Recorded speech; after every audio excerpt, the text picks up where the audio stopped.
लावलं, पणाला लावलं आम्ही सगळ्यांनी। आणि ते आज जे विचारवाहक बसलेले आहेत, विचारवाहक, त्यांनी हिम्मत असेल ना त्यांच्यामध्ये, त्यांनी भैयाजी जोशींचा आज निषेध करावा। काल त्यांनी काल औरंगजेबासंदर्भात त्यांनी फार मोठं भाषण केलं, बरोबर आहे। हे तर औरंगजेबापेक्षा भयंकर कृत्य आहे।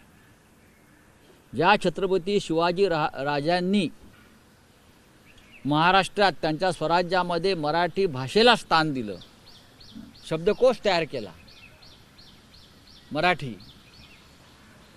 हे औरंगजेबापेक्षा भयंकर कृत्य आहे की मराठी तुमची भाषा नाही सांगणं। हे एकनाथ शिंदे यांनी, अजित पवारांनी उभं राहून आज भैयाजी जोशी आणि राष्ट्रीय स्वयंसेवक संघाच्या या भूमिकेचा तीव्र शब्दात धिक्कार केला पाहिजे।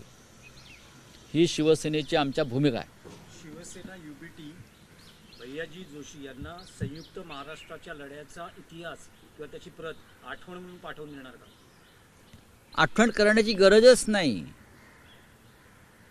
त्यांना महाराष्ट्रातून मराठी भाषेचा अपमान करण्याची गरज नाही। माझं हे म्हणणं आहे ना, तुम्ही इतर प्रांतात जाऊन त्या भाषेविषयी असं बोलू शकता का? जा, माझं आव्हान आहे, चेन्नईत जाऊन बोला। चेन्नईमध्ये सुद्धा इतर भाषिक लोक राहतात।